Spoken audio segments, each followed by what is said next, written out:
Next topic is concept of resolving power. ठीक है, अब रिजॉल्विंग पावर सबसे पहले क्या होती है, हमने क्या देखा था अभी तक। सपोज करो कि हमारे पास ये एक ऑब्जेक्ट है, ठीक है, ये क्या लिखा हुआ है 1 2 3 और ये तीनों आपस में इंटरमिक्स्ड हैं। ठीक है, अब हमने क्या किया, इसको मैग्नीफाइड, हमने मैग्निफिकेशन पढ़ा है अब तक। ठीक है, मीन्स क्या करेंगे, हम इसको बड़ा देखेंगे। हमने बड़ा किया, ये अभी भी 1 2 3 ऐसे दिख रहे हैं, हमने और बड़ा कर दिया उसको, मीन्स हम इसको क्या कर रहे हैं, उसका साइज तो इंक्रीज कर रहे हैं, बट इन दोनों को सेपरेट नहीं कर पा रहे, दो ऑब्जेक्ट्स को अलग नहीं कर पा रहे। तो जब हम इसका साइज इंक्रीज कर रहे हैं तो वो तो आपको कहलाएगा मैग्निफिकेशन। बट अगर वो क्या करता है, ये आपके सपोज 3 कंपोनेंट्स हैं, 3 ऑब्जेक्ट्स हैं अलग अलग, एक ऑब्जेक्ट को नाम 1 दे दिया, एक को 2, एक को 3, अभी ये आपस में इंटरमिक्स्ड हैं। ठीक है, जब तक ये इन तीनों को अलग अलग रिजॉल्व नहीं कर पाएगा तब तक क्या होएगी, हम उसको रिजॉल्विंग पावर नहीं बता सकते उसकी कितनी है। मीन्स अब इसने क्या किया, 1 2 3 को मैग्नीफाई भी कर दिया और रिजॉल्व भी कर दिया, इससे बड़ा भी कर दिया और क्लियर दिखने भी लग गया, देखो हमें अलग अलग। तो ये क्या हो जाएगी, इसकी रिजोल्यूशन पावर हो जाएगी, कि मतलब वो दो ऑब्जेक्ट्स को कितना क्लियरली रिजॉल्व कर सकता है। तो रिजॉल्विंग पावर की जो डेफिनेशन है, एग्जैक्ट डेफिनेशन, वो कैसे कहेंगे, resolving power of an optical instrument. ठीक है, ऑप्टिकल इंस्ट्रूमेंट मतलब कि हमने अब तक क्या पढ़ा था, ऑप्टिकल ही, ऑप्टिक्स पढ़ रहे हैं ना, रे ऑप्टिक्स ही पढ़े चाहे वेव ऑप्टिक्स पढ़ें। ठीक है, ऑप्टिक्स जो रिलेटेड होएगी लाइट से। ठीक है, जो रिजॉल्विंग पावर होती है किसी भी ऑप्टिकल इंस्ट्रूमेंट की, वो क्या होती है, पावर, या तो कि उसकी कितनी क्षमता है या उसमें कितनी एबिलिटी है, इंस्ट्रूमेंट की कितनी एबिलिटी है to produce distinctly separate images of 2 close object. ये 2 क्लोज ऑब्जेक्ट हैं हमारे पास। ठीक है, ये 2 क्लोज ऑब्जेक्ट्स हैं। अब वो क्या कहता है कि हम इसको कितना ज़्यादा रिजॉल्व कर सकते हैं। ठीक है, उसको कितना ज़्यादा सेपरेट मीन्स अलग कर सकते हैं, डिस्टिंक्टली सेपरेट कर सकते हैं, उसको अलग कर सकते हैं। ठीक है, that is it is the ability of the instrument to resolve और to see as separate the images of 2 close objects. ये आपके पास 2 क्लोज ऑब्जेक्ट्स थे, इंटरमिक्सिंग थी। ठीक है, अभी आप पास से देख रहे हैं तो आपको दिख रहा है, बट जैसे जैसे ये ऑब्जेक्ट्स दूर जाते जाएंगे एक टाइम पे आपको ऐसे लगेगा कि ये एक सिंगल ऑब्जेक्ट है, ये 2 नहीं है अगर इनका कलर सेम हो। ठीक है, बट अब आप क्या करते हो कि आप किसी ऑप्टिकल इंस्ट्रूमेंट के अंदर देखते हो इसको। ठीक है, सपोज आप टेलीस्कोप से देख रहे हो इसको, तो वो क्या करेगा, इसको रिजॉल्व कर देगा। मीन्स अब आप क्या देख पाओगे, इन 2 ऑब्जेक्ट्स को अलग अलग ही देख पाओगे। तो ये होती है आपकी रेजोल्यूशन पावर होती है। ठीक है, when 2 objects are close to each other, their images diffraction patterns are seen through optical instrument will also be close and overlap each other. If the overlapping is small, both the points are seen separate in the optical instruments. अब हमने क्या देखा अभी तक, interference pattern देखा। ठीक है, उसमें क्या ब्राइट और डार्क फ्रिंजेस बनती हैं, अगर वो बिल्कुल ओवरलैप कर रही हैं एक दूसरे को तो हमें नहीं दिखेंगी। बट अगर ओवरलैपिंग स्मॉल है, बहुत ज़्यादा ओवरलैप, एक दूसरे के अंदर बहुत ज़्यादा ओवरलैप नहीं हुए, थोड़े से हुए हैं, तो हम क्या कर सकते हैं, ऑप्टिकल इंस्ट्रूमेंट की हेल्प से उसको अलग अलग देख सकते हैं उन 2 ऑब्जेक्ट्स को। However if the overlapping is large, अगर ओवरलैपिंग आपकी बहुत ज़्यादा लार्ज है तो जो 2 पॉइंट ऑब्जेक्ट्स थे अब की बार वो हम उनको रिजॉल्व नहीं कर सकते। ठीक है, तो this is your resolution power. Next, according to Rayleigh is a scientist, उन्होंने क्या बोला था कि आपके पास जो 2 पॉइंट ऑब्जेक्ट्स हैं, ठीक है, suppose object A and object B will be just resolve. वो जस्ट रिजॉल्व कब होगा, जब सेंटर मैक्सिमा डायफ्रैक्शन का pattern of B lies on the first secondary minima. ठीक है, आपका अब हमने अभी तक क्या पढ़ा, सेकेंडरी मैक्सिमा और सेकेंडरी मिनिमा पढ़ा। कहता है अगर सेकेंड मैक्सिमा क्या होगा, जस्ट लाई करेगा। ठीक है, कहाँ पे, सेकेंडरी मिनिमा, यानी जस्ट उसके साथ लाई करेगा, तो हम क्या कर सकते हैं, उन दोनों को रिजॉल्व कर सकते हैं, उन दोनों पॉइंट्स को हम अलग अलग देख सकते हैं। द मिनिमम डिस्टेंस, अब next is your limit of resolution, उसकी कितनी लिमिट है, वो कितना कर सकता है।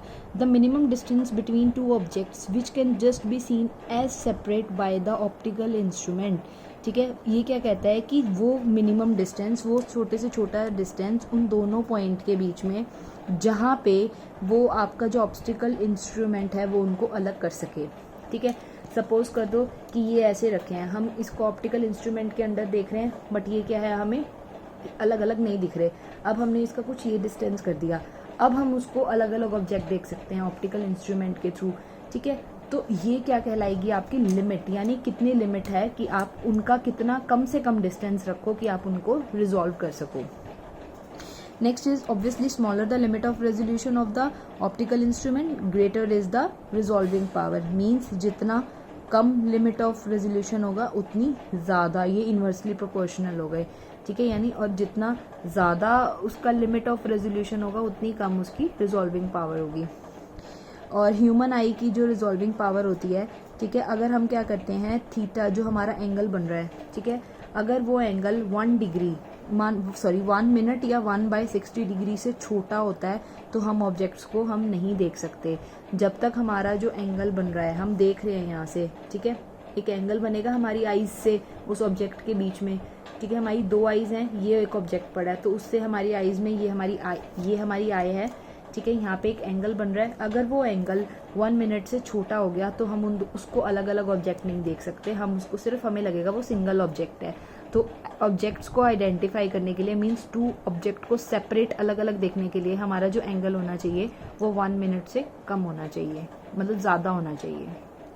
Next we will discuss resolving power of microscope, ठीक है, हम क्या करेंगे, अब एक माइक्रोस्कोप है, माइक्रोस्कोप आप स्टडी कर चुके हो तो उसकी रिजॉल्विंग पावर को आप कैसे डिफाइन करते हो, ठीक है, ये क्या है आपका ऑब्जेक्टिव है, ये हमने पढ़े थे, माइक्रोस्कोप में 2 लेंस होते हैं, एक ऑब्जेक्टिव लेंस होता है और एक आपका आई पीस होता है, यानी आई लेंस होता है, ठीक है। ऑब्जेक्टिव लेंस के पास हमेशा कहाँ रखा होगा, ऑब्जेक्ट रखा होगा, ठीक है, ये ऑब्जेक्ट है, इसमें से लाइट रेज निकलेंगी तो ये दोनों लेंस के ऊपर फॉल करेंगी जाके, मीन्स कुछ एक एंगल आपके पास बनेगा, ठीक है।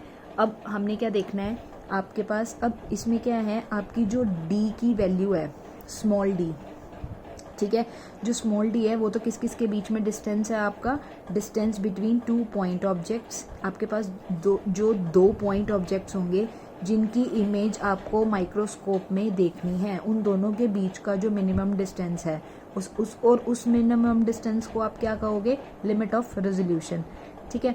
अब आपके पास 2 पॉइंट ऑब्जेक्ट है, आपने उनको अलग अलग देखना है, ठीक है, और उन दोनों पॉइंट ऑब्जेक्ट के बीच का जो डिस्टेंस होगा, ठीक है, वो डिस्टेंस आप क्या लिखोगे, स्मॉल डी की हेल्प से लिखोगे।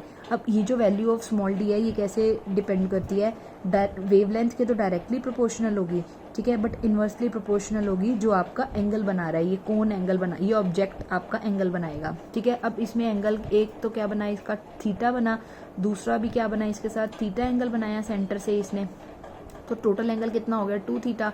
अब जब इस इक्वेशन को कंबाइन करेंगे, डायरेक्टली प्रोपोर्शनल टू लैम्डा और इन्वर्सली प्रोपोर्शनल टू 2 थीटा हो गया यहाँ से हमारे पास, ठीक है, और 2 थीटा हमने देख लिया कि कौन जो एंगल बना रहा है उसको क्या कहेंगे, 2 थीटा। अब यहाँ से हम क्या फाइंड आउट कर सकते हैं, लिमिट ऑफ रेजोल्यूशन कर सकते हैं। अब आपको पता है इसमें थीटा एंगल बहुत थोड़ा होगा क्योंकि उन दोनों के बीच का जो डिस्टेंस होता है वो मिनिमम होता है, मिनिमम होगा।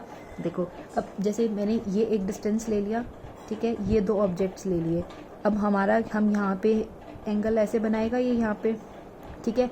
अब डिस्टेंस ये क्या है, डी, अब अगर मैं डिस्टेंस को बढ़ा दूँ एंगल क्या हो गया, इंक्रीज हो गया ना, तो पर हम क्या कहते हैं कि उन दोनों के बीच का मिनिमम डिस्टेंस, मतलब वो डिस्टेंस, वो कम से कम डिस्टेंस कि जहाँ पे अब वो रिजॉल्व होना स्टार्ट हो जाए। अगर हमने इसको और कम कर दिया तो दैट मीन्स अभी रिजॉल्व नहीं होगा, तो दैट मीन्स ये उसका मिनिमम डिस्टेंस है जब हम उसको रिजॉल्व कर सकते हैं, उसको अलग अलग देख सकते हैं, ठीक है।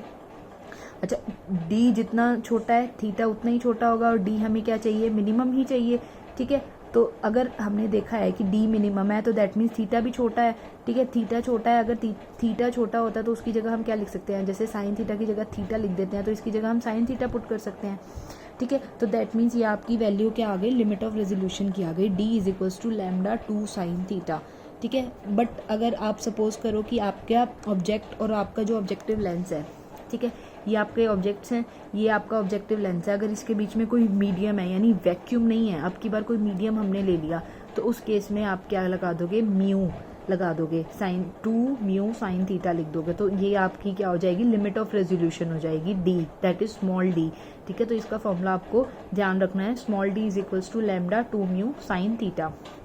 अच्छा, अब आपने क्या देखा था, जो लिमिट ऑफ रेजोल्यूशन है यहाँ से और जो आपका रिजॉल्विंग पावर है वो क्या इन्वर्सली प्रोपोर्शनल है, ठीक है। तो रिजॉल्विंग पावर कितनी हो जाएगी, 1/d हो जाएगी, तो यानी ये टर्म ऊपर आ जाएगी और लैम्डा नीचे आ जाएगा, तो रिजॉल्विंग पावर इसका रेसिप्रोकल हो जाएगा, मीन्स इसकी 1/समथिंग टर्म्स हम लिख देंगे, ठीक है। तो this is your limit of resolution and this is your resolving power. बाकी resolving power of a telescope जब हम टॉपिक करेंगे टेलीस्कोप का उसके साथ ही करेंगे। तो this is all about your resolving